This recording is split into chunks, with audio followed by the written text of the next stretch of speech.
Hello friends, स्वागत है एक न्यू वीडियो में। आज का टॉपिक है basic geometry figure. Class 5 CBSE pattern पर आधारित है, उन्हें समझते हैं। और जियोमेट्रिक फिगर्स में हम आकृतियों के बारे में अध्ययन करेंगे। इनके कुछ पॉइंट हैं, उन्हें हम समझते हैं। बेसिक से पॉइंट हैं, अगर ये समझ में आ गया आपको तो जियोमेट्रिक फिगर्स के क्वेश्चन सर को आप आसानी से सॉल्व कर सकते हैं। तो ध्यान से समझिएगा, एक एक पॉइंट बहुत ही इम्पोर्टेंट है। सबसे पहले स्टार्ट करते हैं पॉइंट से। पॉइंट होता क्या है, उसके बाद लाइन से। लाइन, सेगमेंट,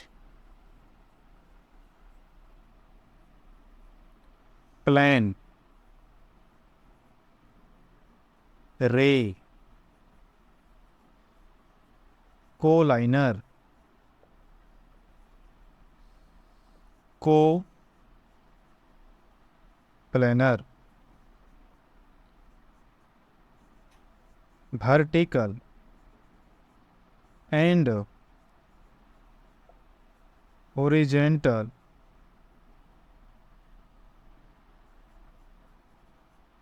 लाइन और पैरेलल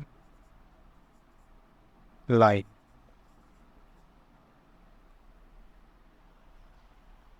तो हमारे पास ज्योमेट्रिक फिगर्स के कुछ पॉइंट हैं, इन्हें हम समझते हैं एक एक करके।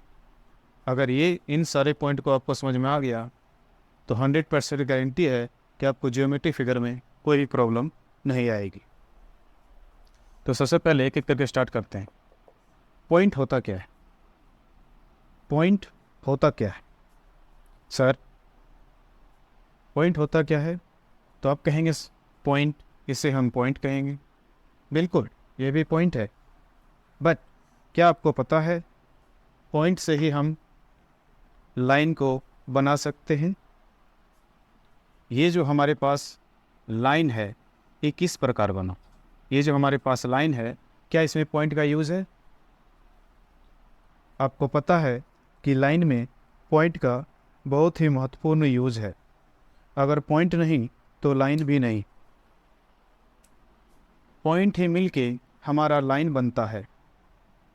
जैसे अगर हम पॉइंट को एक लाइन में पॉइंट बना दें तो ये इस प्रकार दिखेगा। दिखेगा कि नहीं दिखेगा? बिल्कुल दिखेगा। अगर इसी पॉइंट को और इसके बीच में और एक पॉइंट लगा देते हैं, इस टाइप में पॉइंट, यानी कहीं जगह छूटना नहीं चाहिए, हर एक खाली जगह पे पॉइंट लगा दें, तो अभी तो ये पॉइंट दिख रहा है। बट इसी तरह करते करते अगर हम पॉइंट जहाँ पे खाली है उसी तरह करते करते रहे, अगर पॉइंट लगाते रहे, हम खाली जगह में अगर पॉइंट हम लगाते रहे तो ये क्या हो जाएगा? इस प्रकार लाइन में ये कन्वर्ट हो जाएगा। यानी कि तो हम कह सकते हैं कि पॉइंट से मिलकर लाइन बनता है। पॉइंट से मिलकर लाइन बनता है। कोई भी लाइन पॉइंट से ही बनता है। अगर पॉइंट नहीं होगा तो लाइन नहीं बनेगी। तो यहाँ तक बात समझ में आई आपको कि पॉइंट से ही लाइन का निर्माण होता है, यानी कि बनता है। अब आते हैं सेकेंड नंबर, लाइन।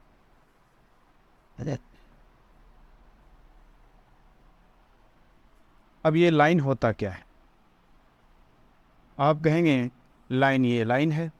बिल्कुल लाइन है, थोड़ा सा आप इसमें मॉडिफाई कर दीजिए, एरो लगा दीजिए, क्योंकि लाइन कभी भी ना समाप्त होने वाली रेखा है। ये कभी ख़त्म नहीं होने वाली रेखा है। लाइन कभी ख़त्म नहीं होती। क्यों? क्योंकि इसके दोनों साइड अनंत तक जा सकती है। इसके दोनों साइड अनंत तक जा सकती है, इसलिए लाइन ना ख़त्म होने वाली रेखा है।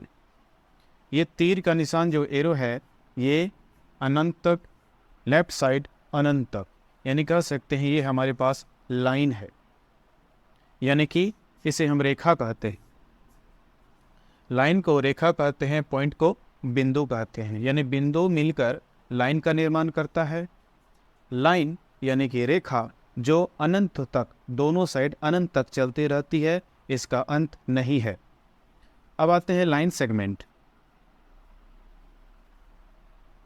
अगर दोनों पॉइंट आपको समझ में आ गए हो, अगर दोनों पॉइंट आपको समझ में आ गया होगा तो लाइन सेगमेंट भी बहुत आसानी से समझ में आ जाएगा। तो लाइन सेगमेंट किसे कहते हैं? यानी रेखाखंड। रेखा का खंड, यानी इसको, इस रेखा को अगर मान लेते हैं ये वाला जो लाइन है, इसको हम यहाँ से कट करके इस जगह पे ले आए, क्या ये अब दोनों साइड ये आगे बढ़ेगा? नहीं बढ़ेगा। क्यों? क्योंकि काट दिए इसे हम, और दोनों साइड क्या है? एक दीवार है। इसका दोनों टांगे तोड़ दिए हैं, तो कहाँ जाएगा दौड़ के? कहीं नहीं जाएगा। ये दोनों साइड क्या होगा? ये ब्लॉक है, तो ये कहीं भी नहीं जा सकता है। इसीलिए हम कहते हैं इसको लाइन सेगमेंट, यानी रेखा का खंड। रेखा को खंड में तोड़ के इस जगह ले आए हैं, रेखा खंड। ये अब कहीं नहीं जाने वाला, ये अब जितना है उतना ही रहने वाला है। तो लाइन से लाइन सेगमेंट। अब आते हैं प्लेन। प्लेन क्या होता है? ये जो आप बोर्ड देख रहे हैं, ये जो आप वाइट बोर्ड देख रहे हैं, ये क्या है? प्लेन है। सपोज दैट वाइट बोर्ड का ही एक एग्जांपल ले लेते हैं। अगर वाइट बोर्ड के कहीं भी एक बिंदु P है, सॉरी ए है, तो अगर ये बिंदु इस जगह पे आ जाए या फिर इस जगह पे आ जाए, तो ये क्या है? चारों साइड कहीं भी प्लेन सरफेस पे ये मूव कर सकता है। यानी कि बोल सकते हैं ये प्लेन है। क्यों? क्योंकि ये प्लेन सरफेस है। ये बोर्ड पूरा प्लेन है, इसलिए ये प्लेन सरफेस है। बस यही है, प्लेन सरफेस। आगे आते हैं रे के बारे में। रे यानी किरण, किरण यानी प्रकाश। तो ये देखिए, रे यानी कि किरण। तो किरण में क्या होता है? एक साइड बंद होता है और एक साइड अनंत तक ये जा सकती है। जैसे तीर, तीर को आप देखे हैं, तीर इस प्रकार होता है। तो ये अपोजिट, उल्टा कभी नहीं जा सकता, ये सीधा ही जा सकता है। जिस ओर छोड़ा जाए उसी ओर जा सकता है, लेफ्ट घूम के वापस नहीं आ सकता है। तो इसी को हम कहते हैं किरण यानी रे। एक साइड ब्लॉक होता है, एक साइड बंद होता है और एक साइड आगे बढ़ता ही चला जाता है। इसे कहते हैं हम लोग रे यानी कि किरण। अब आते हैं कोलाइनर। कोलाइनर क्या होगा? अगर आपके पास एक लाइन है, अगर इसको नाम दे देते हैं हम A और B, अपने मन से कुछ भी नाम दे सकते हैं। ये एक लाइन है और इसी लाइन में कोई दूसरा आ जाए, टपक जाए बीच में आके और बैठ जाए इसी जगह में। अगर आप लाइन लगे हुए हैं और आपके बीच में कोई टपक जाए तो आपको किस प्रकार महसूस होगा? तो इसी प्रकार से यहाँ पे एक लाइन है और ए भी पहले से मौजूद है और उसी पर एक CD बैठ गया है, तो हम इसे समरेखीय बोलते हैं। यानी कि एक ही रेखा में अन्य और बिंदु विद्यमान हो, यानी कि उपस्थित हो, तो इसे कोलाइनर यानी समरेखीय बोलते हैं। एक लाइन पे देखिए, कोलाइनर समझने का तरीका आसान है कि एक रेखा पर अन्य बिंदु अगर उपस्थित हो यानी बैठा हो तो वो कोलाइनर कहलाता है, यानी कि समरेखीय कहलाता है। उसके बाद कोप्लेनर। कोप्लेनर क्या होता है? इसे हम बोलते हैं समतलीय। समतलीय क्या होता है? सपोज दैट आप स्टेयर, बांस वाला स्टेयर, यानी ये वाला स्टेयर नहीं, सीमेंट वाला नहीं, बांस वाला स्टेयर, अगर आप सीढ़ी पे खड़े हैं तो आपका समतल कौन सा होगा? आपका दोनों, उसका बेस, आधार, नीचे वाला पार्ट्स, यानी उस पर खड़े होते हैं। तो कोप्लेनर का भी उसी तरह होता है। जैसे अगर मान लेते हैं ये कोई क्या है? लाइन है और इसमें सी बैठा हुआ है। तो सी किस पे आधारित है, यानी सी किस पे भरोसा कर रहा है जो खड़ा वहां पे है? सी ए और बी पे भरोसा कर रहा है, इसलिए वो खड़ा है। यानी कि सी का जो आधार है यानी बेस है वो है ए और बी। अगर ए बी कहता है इसको चलो तो हम यहाँ पे नहीं रहने देंगे तो वो खड़ा, तो क्या ये आधार बनेगा? ये गिर जाएगा। इसलिए ये जो ए बी है ये किसका आधार है? सी का आधार है। इसको अगर चेंज कर देते हैं बी और ए सी, तो अब बताइए कि बी किसका आधार है? बी ए सी का आधार है, सॉरी बी ए सी के आधार पर उपस्थित है। यानी कह सकते हैं ए सी लाइन बी का आधार है यानी बेस है। आप अगर एक चेयर पे बैठते हैं तो उसका आधार क्या होता है? बेस क्या होता है? चेयर का चारों पैर। अगर चारों पैर ही ना हो तो आपका नाक मुंह टूट सकता है। तो कोप्लैनर यानी कि समतलीय, एक तल होना चाहिए, एक आधार होना चाहिए, एक बेस होना चाहिए। अब आते हैं वर्टिकल। वर्टिकल मीन्स होता है ऊर्ध्वाधर, और ऊर्ध्वाधर का मतलब होता है खड़ा। तो खड़ा किस प्रकार किससे?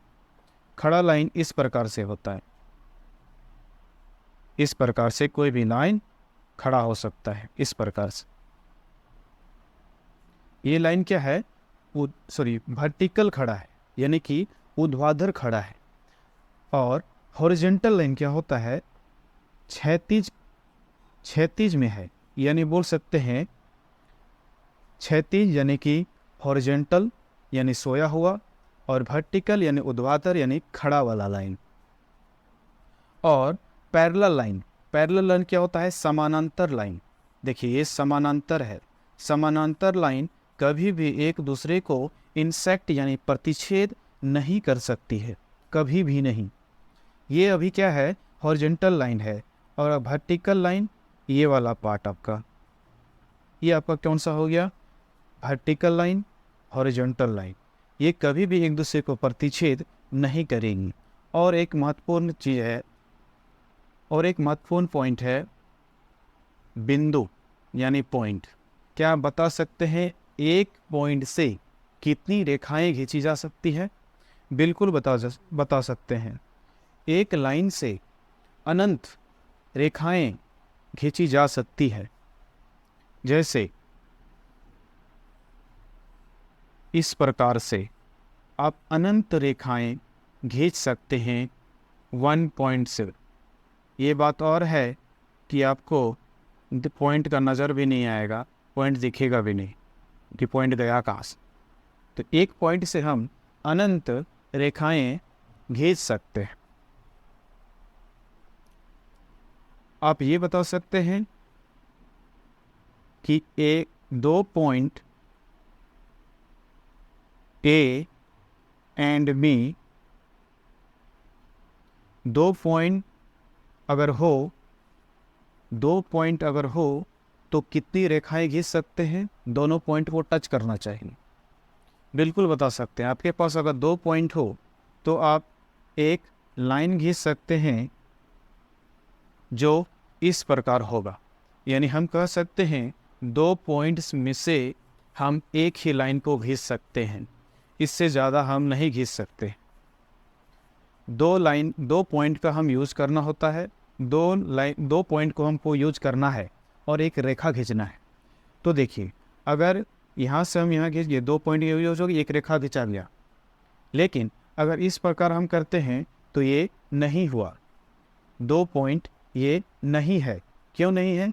देखिए एक पॉइंट यहाँ पे है, दूसरा पॉइंट यहाँ पे है, इस प्रकार से हम खींच सकते हैं। बिल्कुल। तो ये थी कुछ हमारे ज्योमेट्रिक फिगर की पॉइंट। अगर इन्हें आपको समझ में आया होगा तो ज्योमेट्रिक क्वेश्चन आंसर में कोई भी प्रॉब्लम नहीं होगी। तो इनके कुछ क्वेश्चन आंसर हैं, उन्हें सॉल्व करते हैं।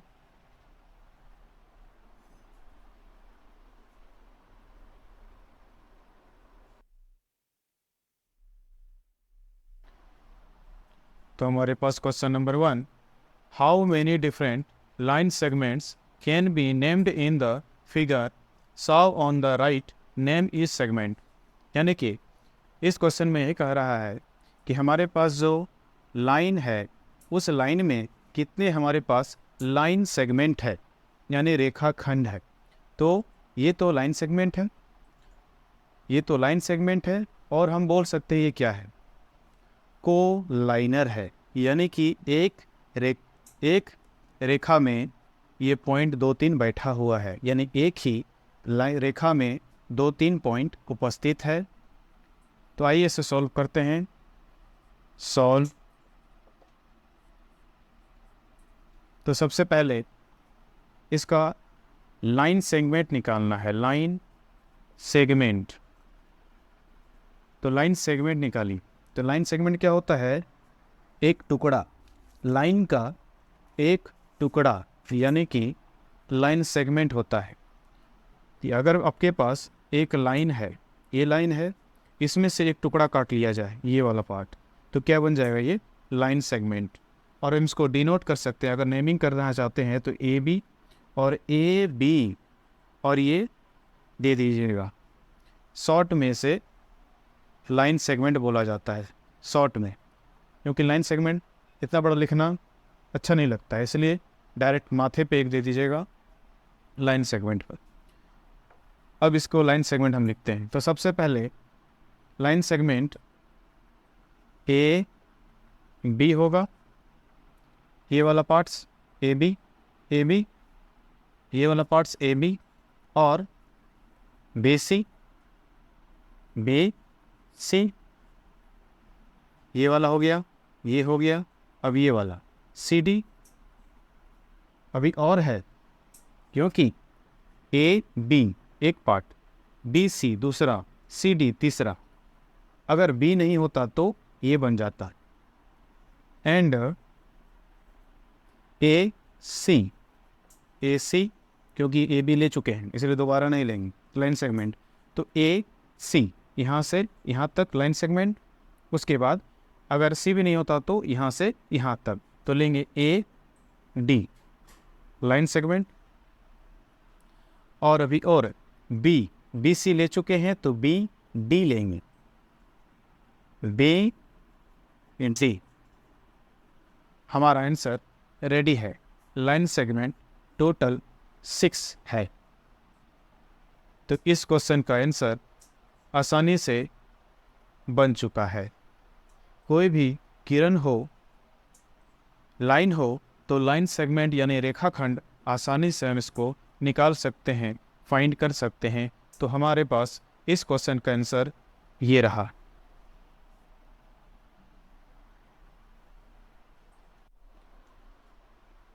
Question number 2, which of the following object is best modelled by a point, a rays, a segment, a line, a plane, और a point of parallel lines.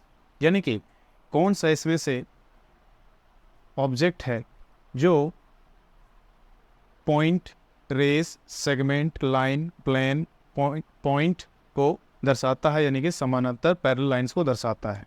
तो सबसे पहले समझते हैं ए क्या होता है। ए रूलर, रूलर मीन्स क्या होता है, स्केल, इंची। तो हमारे पास स्केल इंची इस प्रकार के होते हैं।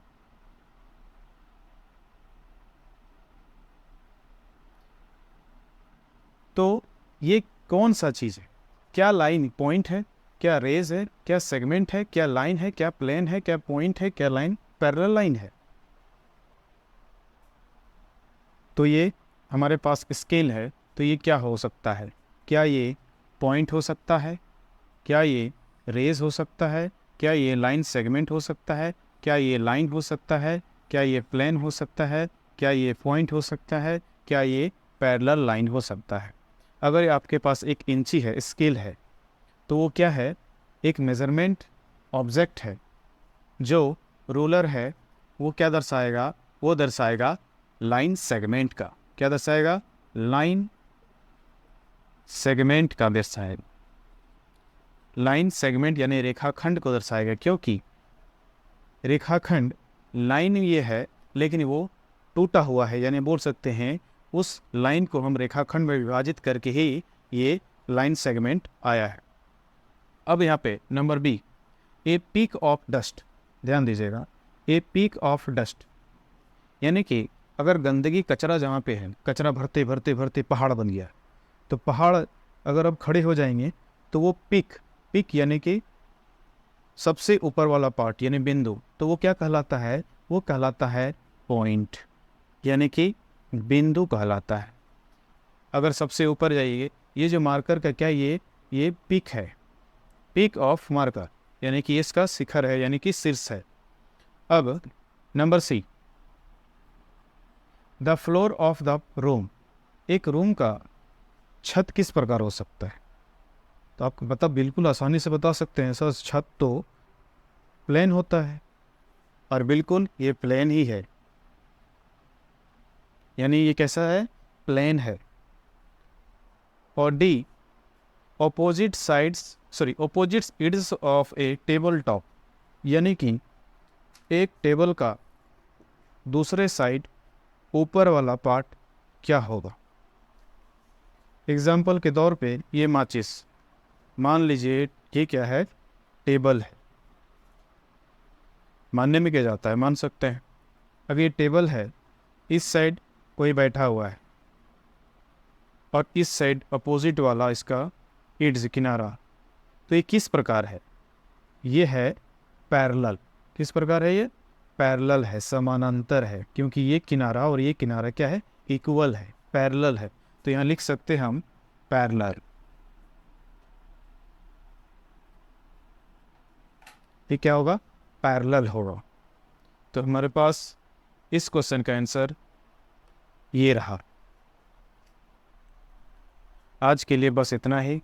अगर आपको ज्योमेट्री फिगर समझ में आया हो तो लाइक, शेयर एंड सब्सक्राइब ज़रूर कीजिएगा। फिर मिलते हैं इसके क्वेश्चन और आंसर के साथ, जो अभी क्वेश्चन आंसर कुछ बाकी है। अभी और भी बहुत सारे क्वेश्चन आंसर हैं, उसको सॉल्व करना है। और ये बहुत ही सिंपल और आसान टॉपिक है, आसानी से आप समझ सकते हैं। बस आपको ध्यान यहाँ पे लगाना है और माइंड फ्री होके समझना है, तो आप आसानी से इसको ज्योमेट्री फिगर को आराम से समझ सकते हैं। तो मिलते हैं किसी नेक्स्ट वीडियो के साथ। Thank you.